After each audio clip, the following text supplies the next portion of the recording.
Late in the afternoon on November 9, 2018, the waters of the Yangtze River near Yangtze district in Chongqing moved slowly under a gray autumn sky. The rainy season had only recently passed, and the river was still swollen from weeks of heavy rainfall. Along the muddy banks, fishermen often gathered to spend quiet hours waiting for a catch, their lines drifting lazily in the wide current. For most of them, it was a routine day, the kind that passed without anything remarkable happening.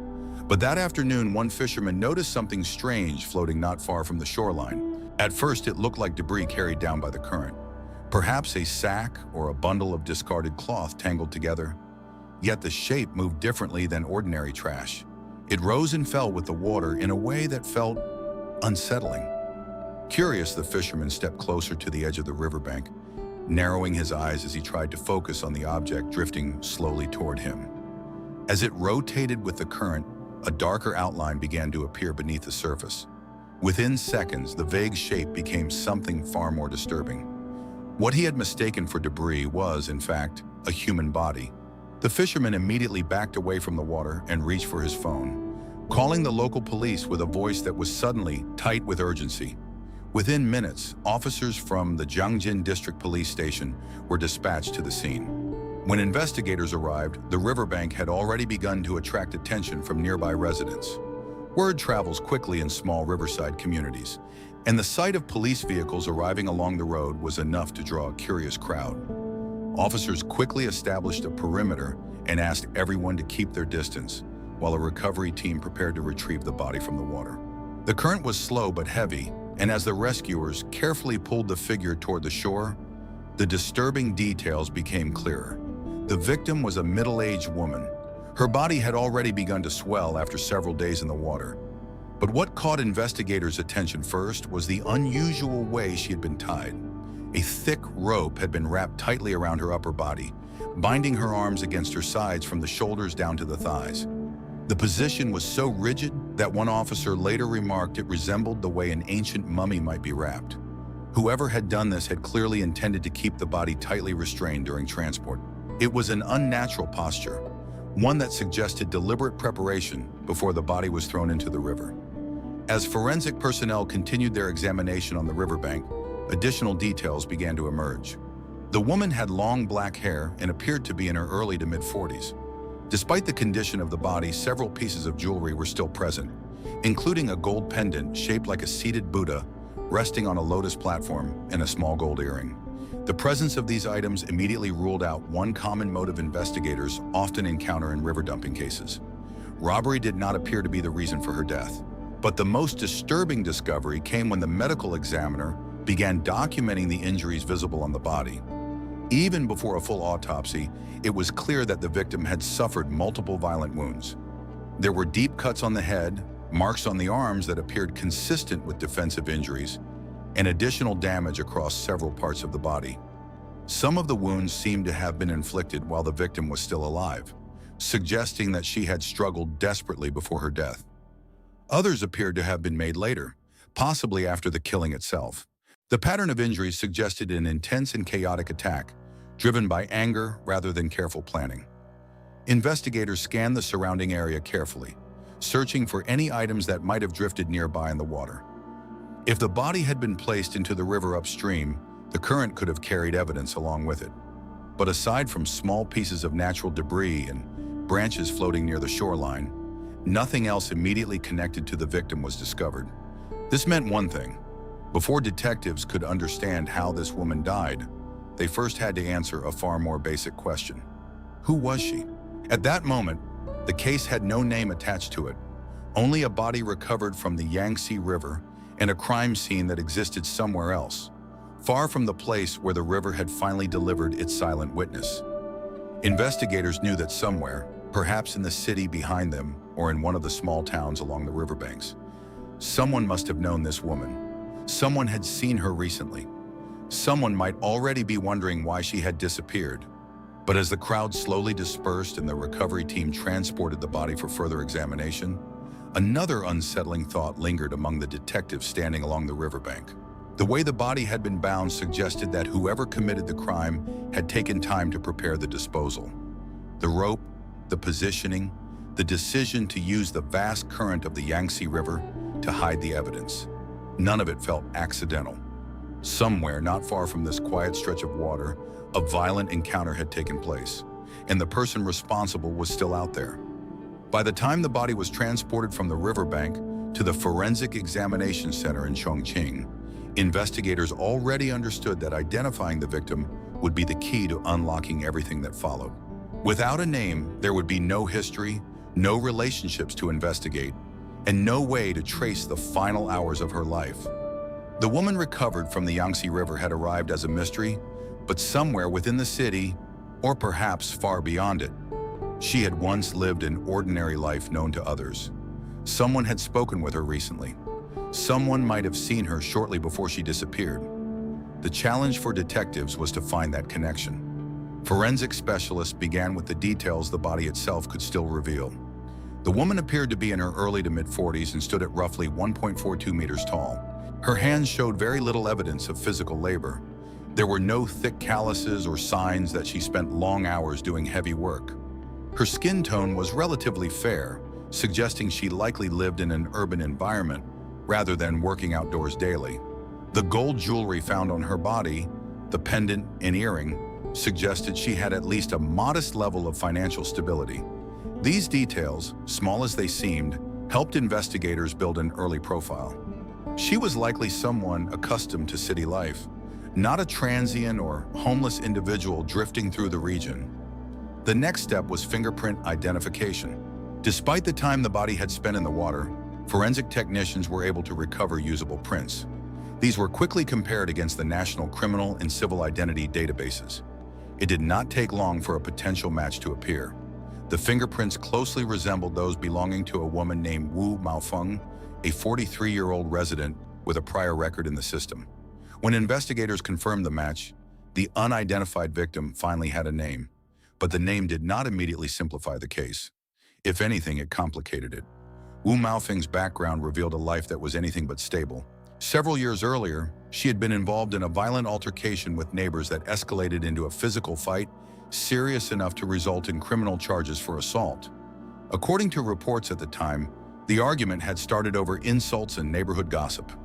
Witnesses described Wu as someone who reacted quickly to perceived disrespect, often with explosive anger.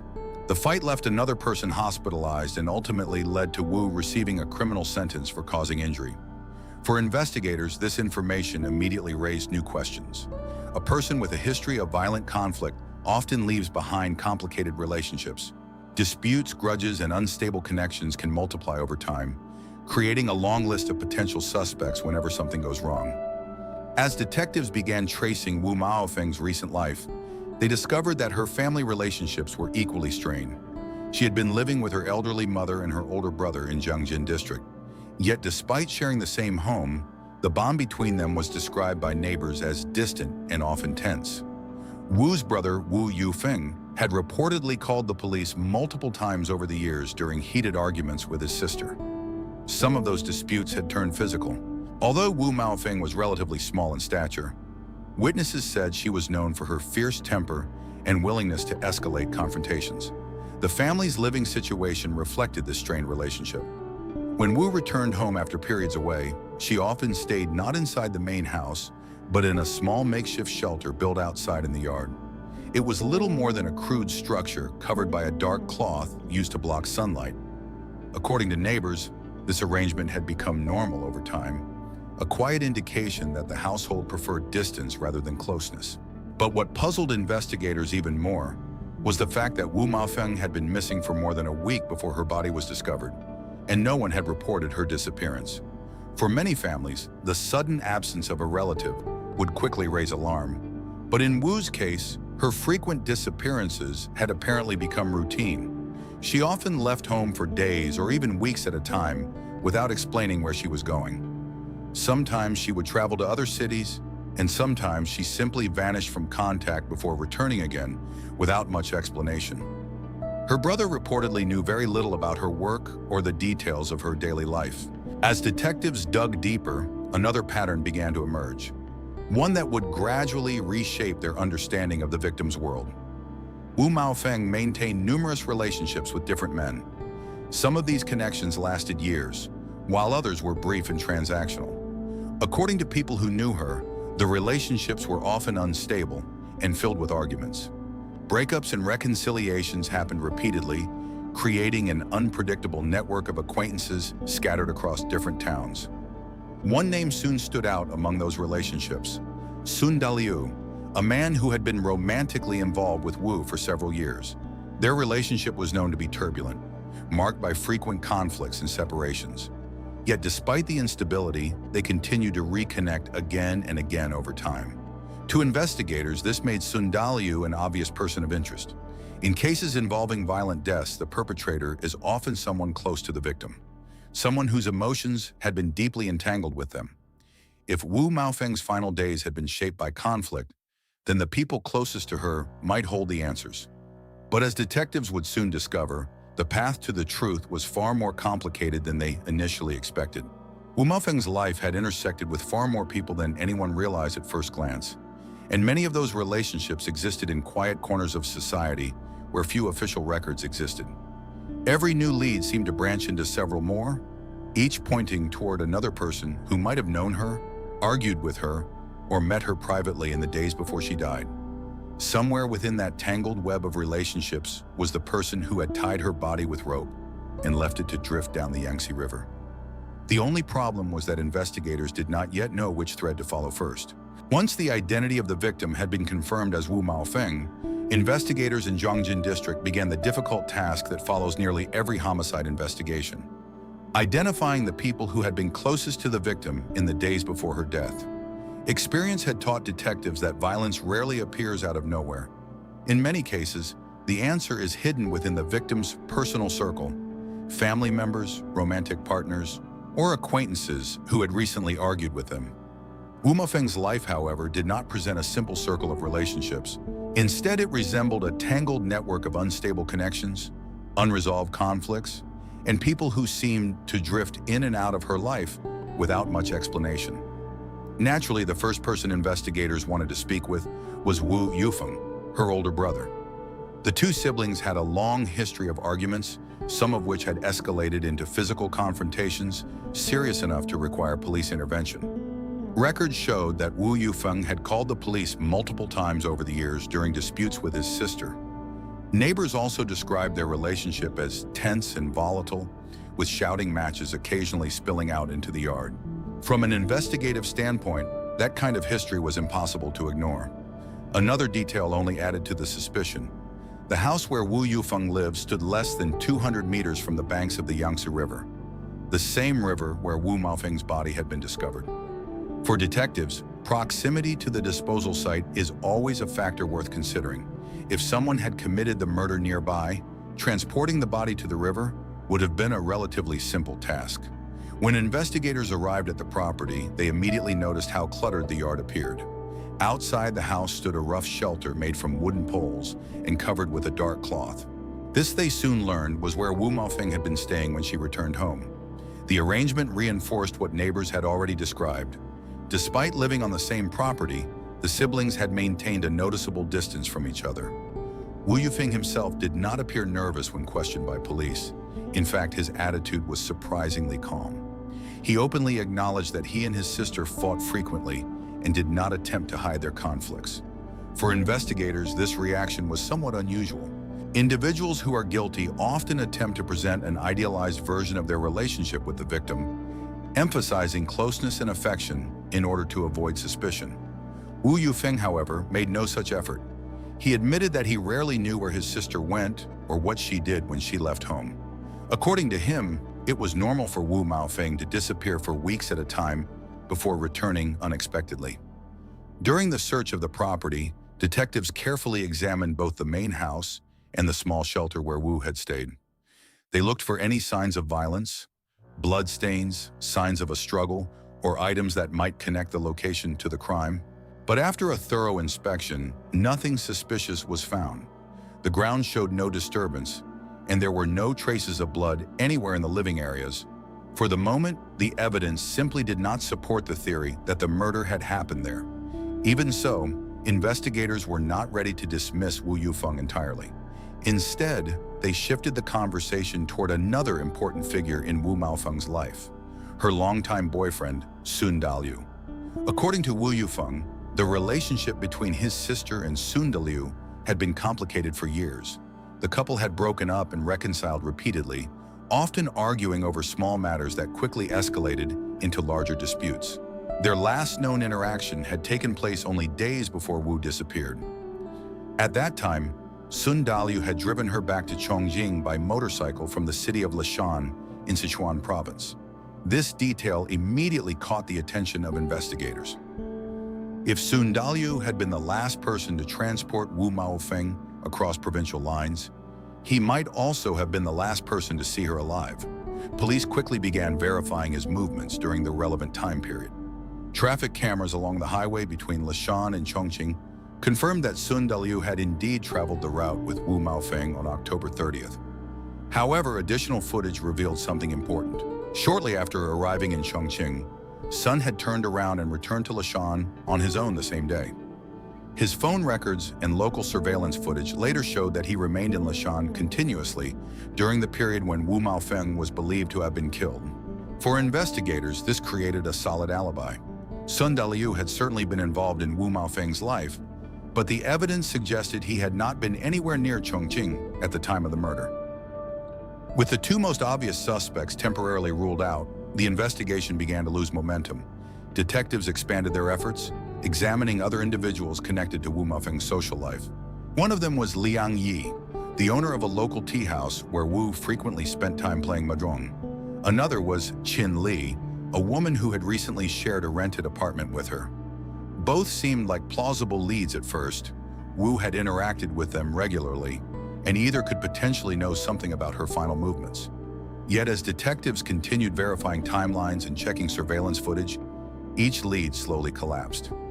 Liang Yi had remained inside his tea house during the critical period, with security cameras confirming his presence. Qin Li, meanwhile, appeared genuinely concerned about Wu's disappearance, and had even tried calling her repeatedly after she failed to return home one evening.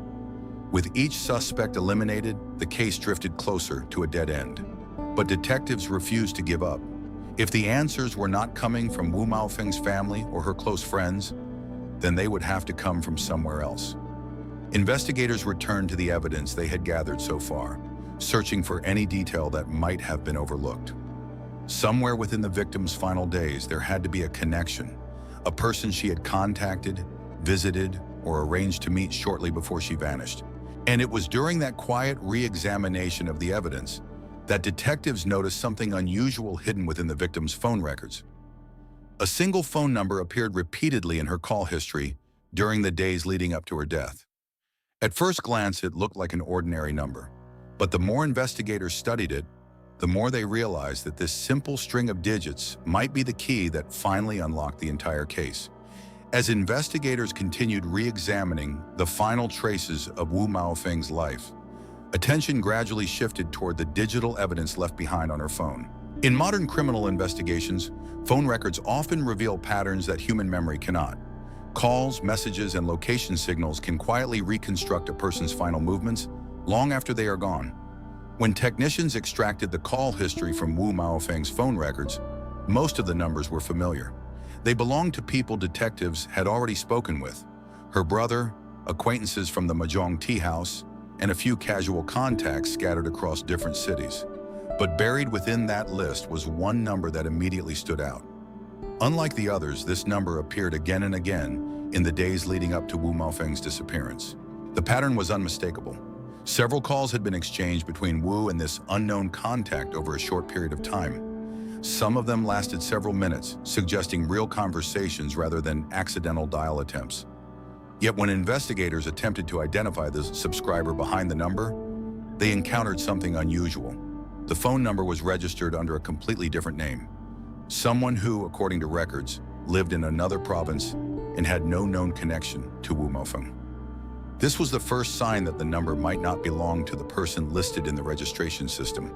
In China, it is not uncommon for mobile numbers to be purchased using someone else's identification, particularly in informal markets where prepaid SIM cards circulate between different users. As a result, the official subscriber information could not be trusted. but the frequency of contact was too significant to ignore. Investigators began analyzing the timing of the calls more carefully. The last conversation between Wu Maofeng and this number occurred on the evening before she disappeared. After that moment, the calls stopped completely. Wu's phone never contacted the number again. To detectives, that silence felt significant. If Wu had arranged to meet someone shortly before her death, that person might be connected to the final call. Police quickly began tracking the signal history of the mysterious phone number. Even though the device itself could not be located in real time, telecommunications data allowed investigators to reconstruct where the phone had been operating during the previous days. What they discovered immediately raised new questions. The signal had been detected repeatedly in Yangtze district, the same area where Wu Maofeng had been living. More specifically, the phone had connected to towers near the neighborhood where her brother's house stood. At first glance, that might have suggested the phone belonged to someone nearby.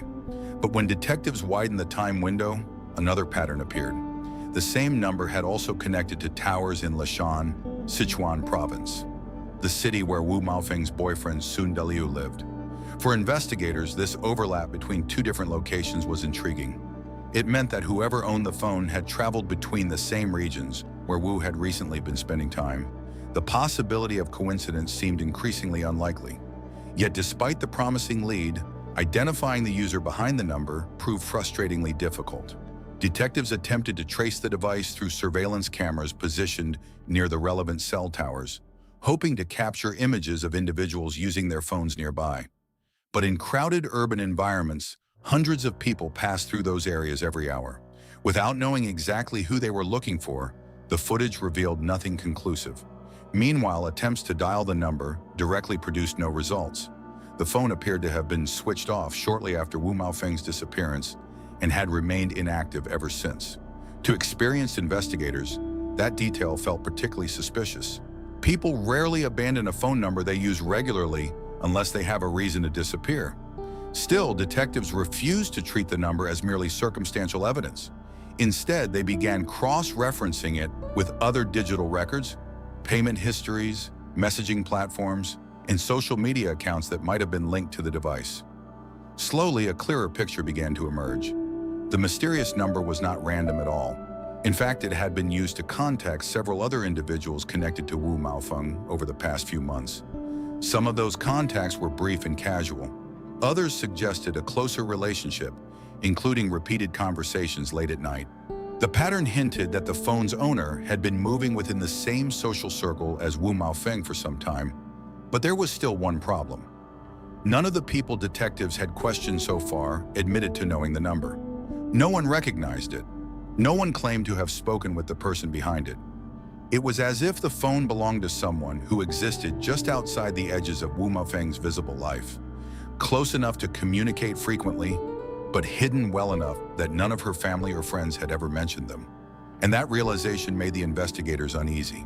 Because if the person behind the number had truly been invisible to everyone around Wu Maofeng, then they might also be the only person who knew exactly what had happened to her on the night she died.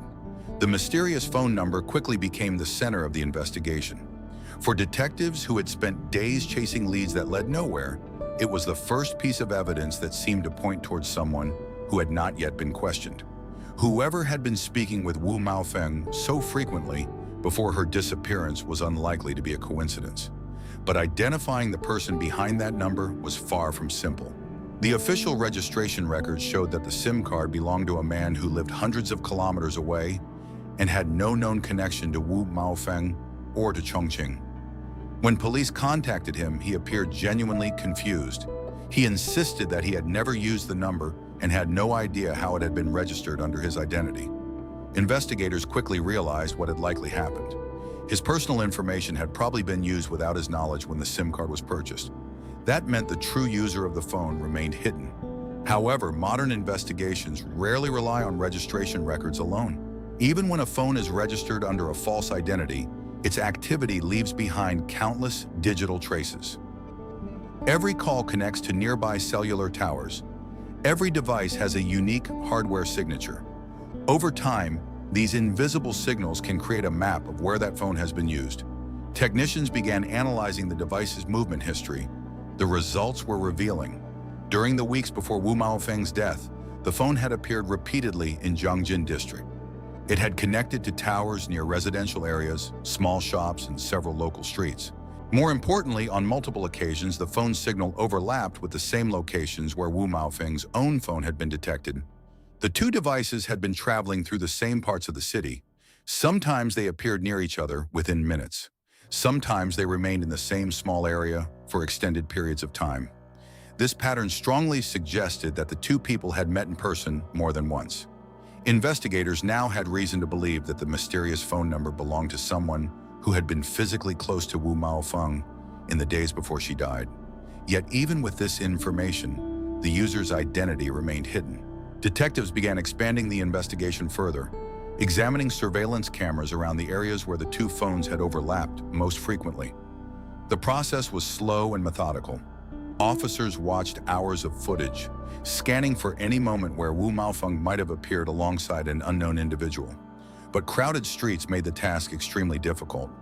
Hundreds of people moved through those areas every day. Many carried phones, and there was no clear way to determine which one belonged to the mysterious number.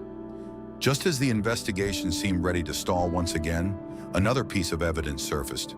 Financial records connected to Wu Maofeng revealed that she had withdrawn a significant amount of cash shortly before she disappeared. The transaction had taken place at a bank ATM in Yangtze district. Normally, this might not have seemed unusual, but when investigators reviewed the surveillance footage from that ATM, they noticed something interesting. Wu Maofeng had not been alone. Standing a short distance behind her in the video was a man. He kept his face partially turned away from the camera, as if intentionally avoiding being recorded. His posture suggested that he was waiting for her to finish the transaction. When Wu stepped away from the machine, the man moved closer and appeared to speak with her briefly. Then the two of them walked away together, disappearing from the camera's view. This was the first time investigators had seen Wu Maofeng interacting with someone who had not yet been identified. Detectives immediately began analyzing the footage frame by frame. Although the man's face was not clearly visible, several details stood out. He appeared to be middle-aged, slightly taller than Wu Maofeng, with a solid build. His clothing was ordinary and unremarkable, exactly the kind of appearance that would allow someone to blend easily into a crowded street. Yet what caught investigators' attention most was the timing.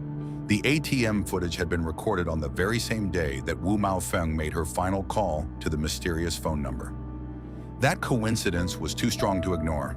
Detectives now suspected that the man seen in the surveillance video might be the person using that phone. If that assumption was correct, then the investigation had finally uncovered its most important lead. But identifying him would require something investigators did not yet have: a clear image of his face. And until they found that image, the man in the footage remained exactly what the phone number had been from the beginning. A shadowy figure moving quietly through Wu Maofeng's final days. The surveillance footage from the ATM had given investigators their first real glimpse of the man who might have been connected to Wu Maofeng's final hours. Although his face was partially turned away from the camera, the video still provided valuable clues: his height, posture, and the way he stood beside Wu, as if the two were familiar with each other. Detectives immediately began tracing Wu Maofeng's movements after she left the ATM that day. By reviewing additional cameras installed along nearby streets, they were able to reconstruct a rough timeline of where she had gone next. Several minutes after withdrawing the cash, Wu and the unidentified man appeared again on another street camera, roughly 2 blocks away. This time, they were walking side by side, engaged in conversation. The interaction seemed calm. There were no visible signs of tension or conflict between them. But after that moment, Wu Maofeng vanished from the city's surveillance network. Her phone stopped moving shortly afterward. Within hours, the signal disappeared completely. For investigators, the implication was clear. Whatever had happened to Wu Maofeng likely occurred not long after that final sighting. Meanwhile, technicians continued digging deeper into the mysterious phone number. Although the device itself had been turned off, its earlier activity left behind enough information to trace its previous connections. One particular detail soon caught the investigators' attention. The phone had connected repeatedly to the same residential area in Yangtze district. By mapping the strongest signal points, police were able to narrow the search to a small cluster of apartment buildings. It was not an exact address, but it reduced the field dramatically. Instead of searching across an entire district, investigators now had a specific neighborhood where the phone's user had likely spent significant time. Officers began conducting quiet inquiries among local residents. At first, nothing seemed unusual. The buildings housed dozens of ordinary families, factory workers, retirees, small business owners. But as investigators continued asking questions and comparing descriptions, one resident began to attract attention. Several neighbors recalled seeing a man who loosely matched the figure from the ATM footage. He was described as someone who kept mostly to himself and did not socialize much with others in the building. Some residents believed he worked irregular hours, often leaving late at night and returning quietly. More importantly, one neighbor remembered seeing him speaking with a woman who resembled Wu Maofeng not long before the date of her disappearance.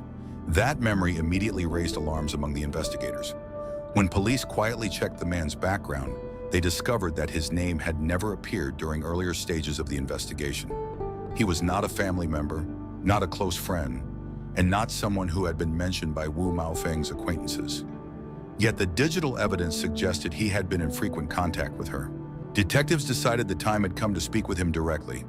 When officers arrived at the apartment building and knocked on the door, the man initially appeared calm. He answered questions politely and insisted that he barely knew Wu Maofeng. According to him, their contact had been limited to a few casual conversations after meeting through mutual acquaintances. But as the questioning continued, investigators noticed something subtle begin to change. His explanation started to shift. Small details in his timeline no longer matched the digital evidence collected from phone records and surveillance cameras. When detectives mentioned the ATM footage, the man hesitated before responding. It was the kind of hesitation that experienced investigators learned to recognize immediately.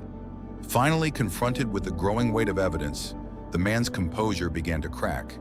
Piece by piece, the truth started to emerge. According to his eventual statement, he had indeed met Wu Maofeng several times in the weeks before her death. Their relationship, he claimed, had begun casually, but quickly became complicated. Arguments had erupted between them over money and personal conflicts. On the night of their final meeting, the situation had escalated beyond control. What began as another heated argument had suddenly turned violent. In the aftermath, the man had panicked. Fearing the consequences of what he had done, he attempted to hide the crime by binding Wu Maofeng's body and dumping it into the Yangtze River, hoping the current would carry the evidence far away from Yangtze district. For a brief moment, it seemed as if his plan had worked. But the river had not carried the body far enough. Instead, it delivered the evidence back to investigators who refused to let the mystery remain unsolved. The discovery of a single body floating in the vast waters of the Yangtze had set in motion an investigation that slowly uncovered every hidden connection, every secret phone call, and every final step of Wu Maofeng's last days. And in the end, it was not a confession alone that solved the case. It was the quiet persistence of investigators. Following a trail that began with nothing more than a body drifting in one of the largest rivers in the world,